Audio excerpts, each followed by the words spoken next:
Welcome to How to Split, or as we like to call it, Splitting 101. I'm Jared with Rugged Made. And I'm Jake from Dude Ranch DIY. And we're still down here in Connecticut, hanging out with Jake in his awesome wood lot. And one of the topics we wanted to cover today is kind of how to get started with splitting your own firewood. Now, this video would be great for someone who maybe they already do some home heating with firewood or some fire pit type recreational fires, but they buy their wood and they get split wood dropped off. Maybe someone's got one of those little electric 5-ton tabletop splitters and they do just a little bit of splitting, but they're ready to step up to a big boy machine, something maybe hydraulic, maybe even a Rugged Made log splitter. It doesn't have to be. What we're talking about today is pretty much any hydraulic log splitter. And so we're going to go over some tips. We got Jake here who really knows his way around splitting firewood, from taking down the tree to processing to selling, everything in between. But this is going to be kind of a basics video. Cool. Back to basics. I like it. So let's talk about what kind of wood to split. This can range from what kind of variety, what size wood, how seasoned is it. Jake here knows a lot about this stuff as a professional arborist. So what do you think some tips would be for someone in terms of what to split? Go. So yeah, I mean, there's a bunch of different factors when you're figuring out what kind of wood you want to split, whether it be species or size.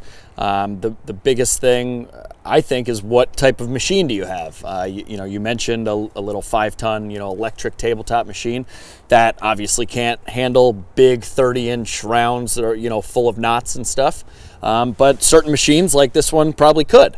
So the type and size of machine that you have, I think, designates the size. Also, how much effort do you want to put into moving those big pieces around, cutting them? You need to have a big enough saw to be able to cut them down to the proper length, which is another factor. Where are you going to be burning this wood? Is it in a fireplace? Is it in a fire pit? Yeah. Do those things have limitations to the size?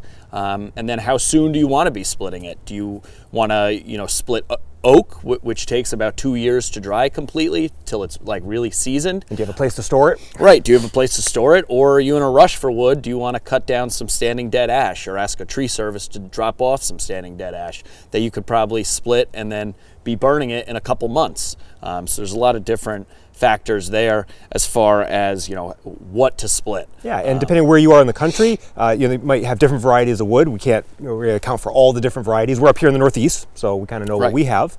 So let's go. So depending on what machine you have, you kind of should have a rough idea of what it can handle for diameter and how knotty and hard and that kind of thing. What do you think some typical, like in terms of like a diameter? Yeah, our trusty little tape measure here, because sometimes if you haven't really done much splitting, you look at a piece of wood in a video like this, and it's kind of hard to eyeball how big that is. But we can kind of show you a couple of examples here. Yeah, so we probably have some like 15-inch diameter pieces here. So that would be 15. Yeah, I cut all my wood to 16 inches in length. Because that's a pretty standard length to cut to. Yeah, now that's going to fit in a lot of things. Anything from like a small indoor wood burning stove. Yeah, to an outdoor, like solo stove. If you're heating with a wood boiler, chances are you want some larger pieces, but it's still important to have those pieces seasoned. Yeah, then you might go up to your standard machine is probably going to split 24. Some machines like this, there's an option to go up to 30 inches for those big gasification furnaces. Right, and then you need to also determine the size in which you split those rounds too. So once you have that 16-inch round, do you want to split it just into 4 quarters, which is going to take longer to dry, but once it's dry, it'll probably burn for longer? Or do you want it to dry quicker and you're going to split it into smaller pieces that are easier to handle? If you're out at work during the day and the wife is stoking the wood stove or the fireplace or something, you probably want some easier, more manageable pieces to handle. Yeah, but at the same time, it's going to take more effort, more resplits to break your log down into those small, easy to handle pieces. So that's a trade-off.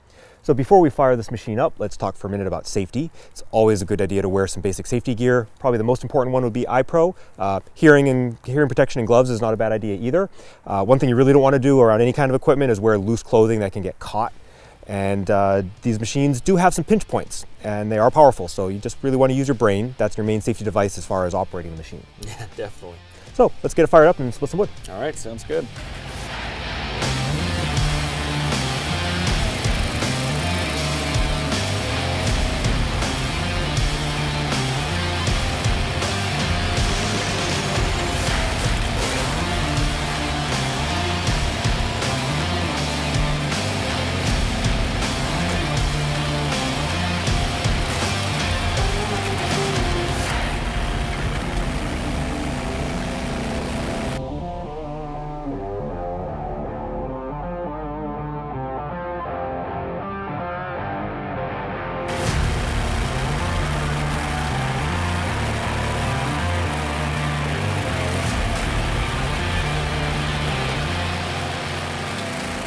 So Jake, when you were doing that splitting, tell us a little bit about what you were thinking in terms of getting your sizes, any issues you had with knots. Yeah, so I mean, this was sugar maple. It was standing dead sugar maple. You can see there's no bark on it. A couple of pieces were a little punky on the inside where there were some knots and stuff, but that's all right. Generally, I like to, split my wood pretty small. I like to be able to pick it up easily with one hand and make sure that anybody could pick it up easily with one hand. These big monster pieces, they just end up taking a lot longer to dry, and at the end of the day, it all amounts to the same cubic foot, of wood. A cord is a cord, but if you split the cord smaller, it'll dry quicker. So today we happen to have a machine with a 4-way, which is also removable. So those quarter pieces are certainly burnable, especially if you're doing like a campfire or something like that. But I think you make a good point. Sometimes getting them down to this kind of manageable size can be worth it. Right. The time to resplit. Now let's get some measurements off this next log we're about to tackle. Yes, this one. Oh, nice 14-inch. Yep. And you can see there's like a knot kind of up on the top here. Now, typically when I have a crotch or a piece with a knot that's visible, generally speaking, it works best or it splits best if that knot is facing up or the crotch is vertical. Mm-hmm. The splitters just, in my opinion, seem to go, the wood goes through the splitter better, I should say. So I got this knot in the up position, and we can split this bad boy up. Yeah, so some of the things you want to be thinking about, so as Jake's pointing out, where is that? Is there a knot? Where is the knot? Depending on what kind of machine you have, if you have a 4-way that's removable, maybe you want to take that off to get a piece like this broken down initially, maybe not. In this case, I think we'll just tackle it with the 4-way. Yeah, we'll see how it does. And this particular log is, wow, very precisely 16 inches, and I wonder why that is. You've got a little device that maybe you'll... I got a couple little tools that help with the cutting. Yeah, is there like a little orange dot on? Yeah, I think there should be. There was an orange dot there. So that's more like pro level stuff, getting your stick marked out to 16-inch increments. But all right, let's get this one split. All right.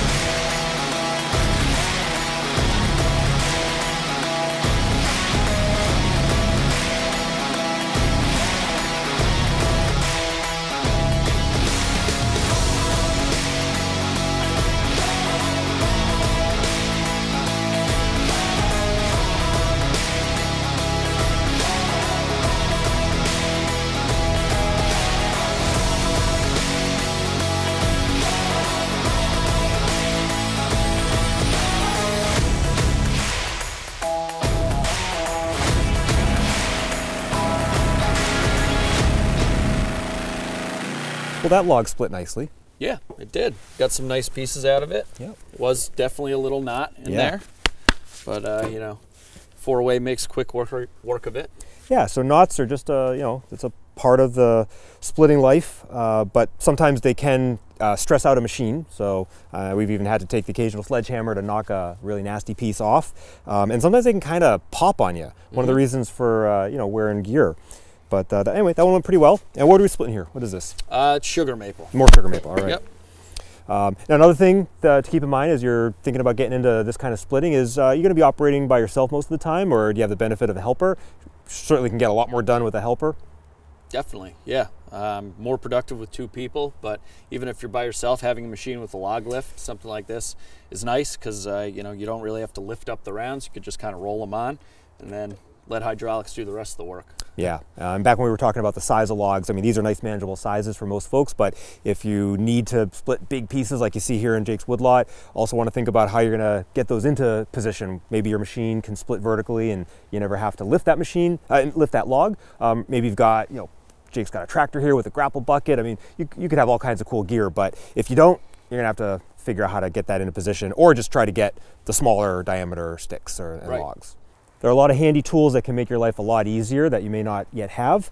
I know Jake swears by his picaroon here. Absolutely. It's a nice way to get logs into position. He's got another cool tool here that we kind of alluded to earlier with our orange dots. What's that thing? Yeah, so this is called the Mingo marker, and these are relatively inexpensive, and pretty easy to use. Basically, you put a can of spray paint in here, and it comes with different size wheels here. This one is specifically for 16-inch length, but if you wanted to cut 18, 20, 24, comes with all different size wheels, and you just put it on, and when you have your log, basically just run it down. You start at one end, go to the other, and it'll make a little orange or pink, whatever color paint dot at every 16, 18, or 20, inches, depending on the size of the wheel that you use. So it's a really nice way to be accurate if you do have a stove that, is on the smaller side and you're limited to the length pieces that you can put in there. Other than that, it's just nice to have all your wood be generic. It's easier to stack, easier to store, stuff like that. And there's some old school methods too to get your lengths right. Just break out a tape measure. There are even those little sticks that go onto the bar of your chainsaw with a magnet. But Jake, you mentioned stacking and storing. So we've got all this nice split wood. We're not done yet. So right. Where do we go from here?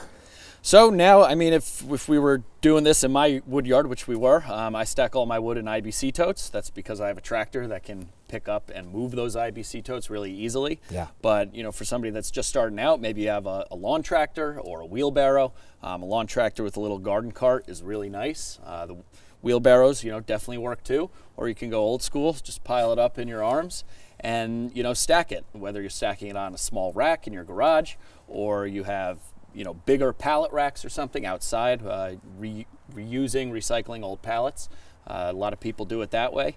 And, stacking and seasoning your wood is the name of the game because nobody wants to burn green wood. So the more airflow and sunlight you can get to that stuff, the quicker it'll season. That, leads back into your, size of your splits. So. The splitting part of this is what tends to appeal most to people, but you are operating equipment. Equipment means maintenance, so you definitely don't want to skimp on maintenance. And they don't need a lot, but you've got a gas engine. Do your regular oil changes. Fresh fuel, water and ethanol in the fuel these days is the most common problem we ever see. And there's some points here for lubrication depending on the design of your machine. And we're talking even just one basic log splitter. Then you go up to where Jake is with his operation and look at all this gear. That's like almost a full-time job keeping that running. What's it like to make sure your machines are always good to go? Yeah, it's definitely work. It takes time and money. Maintenance isn't free, but in the long run, it easily pays for itself. So just keeping all this kind of stuff maintained is the name of the game. That way, every time you come out, you're ready to go and you can be productive. Yeah, whether it's just your own machine for personal use or you're running a business and when the machines don't work, you don't have that income. It's an important part of it. And for some of those of us who like the machines, it's also part of the fun. Well, thanks for watching our video on Intro to Splitting. It's been great to visit Jake down here at the Dude Ranch again. The woodlot keeps progressing. He keeps making great videos, so be sure to check out Dude Ranch DIY. Yeah. And if you have any more questions about more advanced techniques, because for some of you folks, this has all been new information. Some of you may be more advanced, have been splitting for years. Let us know in the comments what else you'd like us to cover. But hopefully this gave you an idea if you're kind of new to splitting, some of the basics.